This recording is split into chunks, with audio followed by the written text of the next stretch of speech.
As beloved as Sega were in the 90s, they are a company that are often remembered from this period for their quite frankly bizarre hardware choices. It's difficult to think of the golden age of Sega without conjuring up repressed visions of the likes of the ill-fated Sega 32X and the ambitious yet flawed Sega Mega CD. But did you know that Sega consoles from the 16-bit era aren't the only systems to have had weird add-ons developed for them? What may come as a shock to you is that the legendary Sega Dreamcast had a disc-based add-on created that could be mounted beneath the iconic console, providing the magnificent machine with additional capabilities. Today we retell this hardware's tale, and why likely you have never seen one. So with all of that said, hello ladies and gentlemen, Big Daddy Top Hat here. This is the story of the mysterious lost Sega Dreamcast disc drive. Yeah. The Sega Dreamcast was a bold and forward-looking gaming console which stood as a symbol of Sega's determination to rise from the ashes. This audacious endeavour came on the heels of the commercial disappointment of the Sega Saturn, a setback that Sega was hoping to overcome by pinning its hopes on the Dreamcast, a console that boasted unrivaled power and groundbreaking online capabilities. Sega was counting on it to be their saviour in the tumultuous world of gaming. What set the Dreamcast apart was its status as the very first gaming console to integrate a modular modem for internet connectivity, providing online gaming right out of the box. This feature signalled a paradigm shift in the gaming industry, heralding a future where players could compete and cooperate online, a vision that felt like it had arrived at last for early adopters. Given the innovative potential of the Dreamcast to aid the platform in its quest for dominance, Sega introduced additional peripherals to enhance the user experience. Among these was a keyboard and mouse designed to make browsing the internet, still in its relative infancy in 1999 and 2000, a smoother and more user-friendly endeavour. These peripherals were the bridge between traditional console gaming and the new frontier, the vast world they called the information superhighway. Of course though, for the ambitious Sega, their aspirations for the Dreamcast didn't stop there. They set their sights on elevating the console's capabilities even further. This is where the Sega Dreamcast Zip Drive entered the scene. Resembling the ill-fated Nintendo 64 disc drive in design, the Dreamcast Zip Drive aimed to offer an expansive and versatile storage solution. The Dreamcast Zip Drive was a creation of Omega, a prominent US-based company renowned for its expertise in data storage technology. The idea for this innovative add-on came from the foresight that some Dreamcast owners might demand more storage space. The Zip Drive offered a compelling alternative, offering more capacity than Sega's in-house servers for storing email, web pages and internet files. Had the Sega Dreamcast enjoyed a more prosperous journey and endured in the market for an extended period, the Zip Drive could have played a pivotal role in storing video game downloadable content on discs, DLC if you will. In fact, historical records indicate that games like Quake 3 Arena had plans for downloadable content that could have been readily saved using this very technology. The Sega Dreamcast Zip Drive was unveiled in spring of 1999, with a planned retail price of $199, set to grace store shelves in the following year 2000. Omega, headquartered in Utah, adopted a unique business model for this venture. They aimed to sell the disk drive itself at a loss while generating profits from the sale of zip disks, which were priced at just $10 a pop, with a manufacturing cost of a mere $1. Omega leveraged their expertise in the realm of data storage technology and adopted their existing 100MB zip disks for Dreamcast compatibility. This development was groundbreaking considering the context of the time. To put it in perspective, common Dreamcast storage devices such as memory cards or VMUs could only muster a paltry 128KB of storage capacity, whereas the zip drive discs offered a truly expansive solution, potentially revolutionising how players stored and interacted with their gaming data. According to DreamcastLive.net, the 100MB provided by the zip drive would have allowed for players to download entirely new levels, maps, characters and modes, pretty much what we're used to getting with modern DLC. We might have even seen entire games downloaded to the zip drive. I'm not saying you would have been able to download Shenmue to a zip disk, but smaller games would definitely have been a possibility. Just imagine popping in Planet Web, navigating to store.dreamcast.net and browsing a catalogue of minigames to download instantly to your Dreamcast. This was the future. Well, the future of that pesky meddling PlayStation 2 didn't get in the way, of course. When discussing the Sony PlayStation 2, it's noteworthy that, similar to that iconic gaming system, the Zip Drive featured a USB port that held the potential to connect it to additional external storage devices, including but not limited to flash drives and external hard drives. This innovative feature expanded the horizons of possibilities for the Zip Drive, enabling users to augment their storage capacity and interact with a wide array of digital content, thereby enhancing the device's utility in various ways. Sega Dreamcast info gamespreservations.com outlines some of the development details regarding this mysterious device, including information from a software engineer going by the name of John M, who worked on the project. He would attend meetings with a Japanese businessman who was serving as an intermediary between iOmega and Sega, stating, "We met him and he introduced us to the idea that iOmega could customize a zip drive for the Sega Dreamcast. This project gave me the opportunity to travel to Japan and meet Sega engineers there." He states that the project was launched and iOmega committed to developing the housing, electronics and software for the Dreamcast zip reader, adding, "We weren't interested in making the case itself, only the reader. iOmega would supply 80 API drives to Sega and Sega would assemble the entire Dreamcast zip drive." iOmega embarked on two pivotal journeys to Japan as they navigated the intricate landscape of technology development, each visit representing a significant chapter in the zip drive's evolution.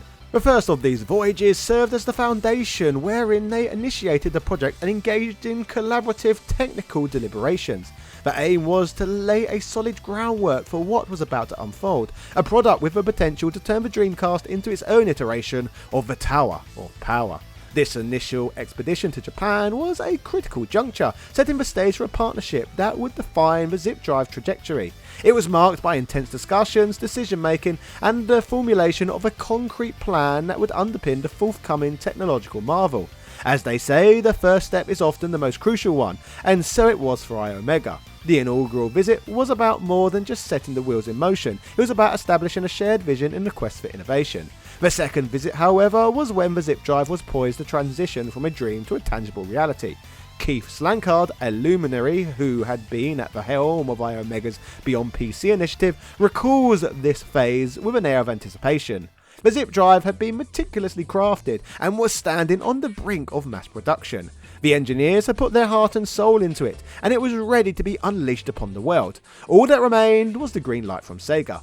The zip drive, with its promise of rapid data storage and convenience, had the potential to bolster the Dreamcast's capabilities. Keith Slankard and his team were brimming with enthusiasm, eagerly awaiting the nod from Sega, which would set in motion the manufacturing and distribution of this groundbreaking device.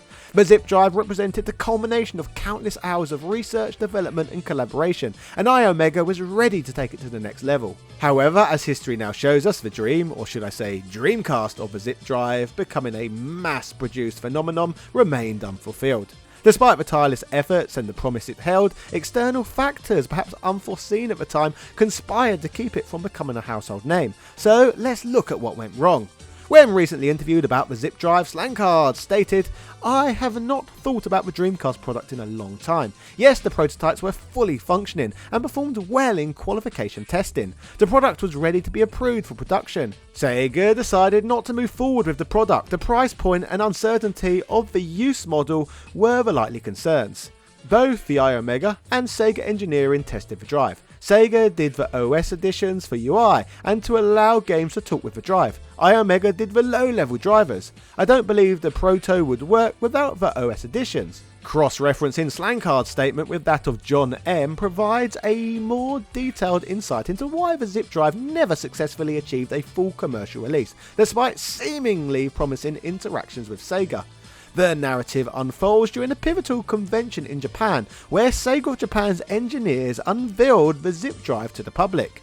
Coincidentally, the marketing branch of the Japanese company was also in attendance, but intriguingly, they had remained blissfully unaware of the zip drive's existence until that very moment.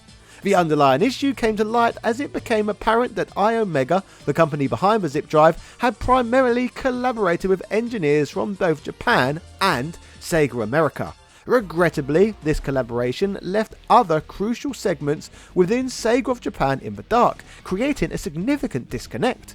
Astonishingly, the marketing team at Sega of Japan, upon discovering the Zip Drive, failed to recognise the potential advantages it offered, and saw no viable reason to incorporate a Sega Dreamcast Zip Drive into their product lineup, despite the compelling benefits previously discussed. This colossal miscommunication, coupled with marketing skepticism regarding the hardware, effectively sealed the Zip Drive's fate. John M, however, does point out that with the Zip Drive being axed, Sega of America did express their full support for iOmega's efforts. Unfortunately, their influence was not potent enough to sway the unwavering stance of Sega of Japan, ultimately leading to the demise of this promising technology.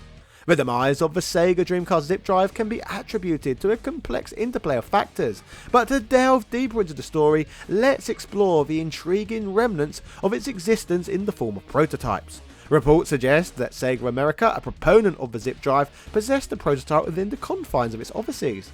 Notably, an ex-employee of Sega America offered a tantalising perspective on the Zip Drive's potential, viewing it as a potent tool for the creation of homebrew games. This concept was akin to the Dreamcast response to the PlayStation Net Eurosy, signalling Sega's ambition to empower its community of developers.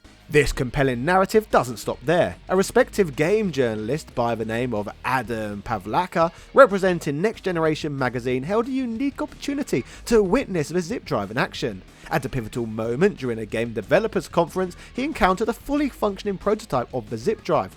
The device was not merely a static relic, but rather a dynamic piece of technology, with actual demonstrations taking place. One such demonstration featured a video of Panzer Dragoon Saga for the Sega Saturn, effectively showcasing the Zip Drive's capabilities in video playback. Another demonstration emphasised the Zip Drive's prowess in saving and loading data, effectively underscoring its importance as a storage solution. This captivating showcase left no doubt about the device's potential to redefine the gaming experience, and it appeared that Sega of America were enthusiastically championing the hardware's potential for homebrew game development. The saga of a Sega Dreamcast Zip Drive reveals a story of innovation and unfulfilled promise, where the aspiration of Sega and the glimpse of what could have been continued to captivate the imaginations of gaming enthusiasts and historians alike. In a depressing turn of events for all gaming history preservationists out there, John M states that he too had a Dreamcast Zip Drive at one point, but thinks he just threw it in a dumpster after leaving his job at iOmega. With this said, although it appeared that the aforementioned prototype had disappeared for good, a surprising turn of events occurred in 2007 when a seller attempted to sell one online for $10,000. To some, this amount might seem insignificant for such a rare piece of video game history. However, no interested buyers were found at this price point. In fact, the website Destructoid went a step further by ridiculing the listing, highlighting the absence of any bids and emphasising that the hardware served no functional purpose. Furthermore, they would highlight that no games or other software had ever been developed for it. Their commentary was rather sharp, as they quipped, "It seems a bit silly these days, but it's a reminder of how much things have changed. We are now popping 2 GB memory sticks into portable game systems and cameras without giving it a second thought." Moving 11 years into the future, into 2018, a year in which the general public cared way more about gaming's cultural past, a prototype would once again surface on eBay. Selling in just one day at the still very humble in my opinion price of €4,225, the disc drive apparently had a home. It would be reported at the time that the console was sold to a San Francisco museum. However, this information seems to be becoming increasingly more likely to be fake news, bearing in mind that we are yet to see this device service anywhere in the last 5 years. The sad truth is that the hardware is likely being held in the fat, sweaty grip of a collector or speculator, stuck behind closed doors beyond the realm of public exploration. So sadly, the surviving disk drive's whereabouts remain an internet mystery. The story of a Sega Dreamcast Zip Drive is a fascinating tale of innovation, unfulfilled promise, and missed opportunities in the world of gaming.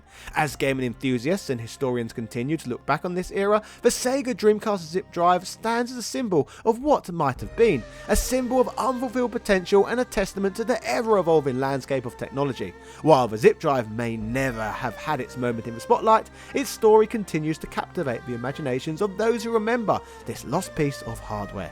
Anyway, ladies and gentlemen, if you enjoyed this one, you might like my recent upload on the Sega 64X. Yeah, cheerio.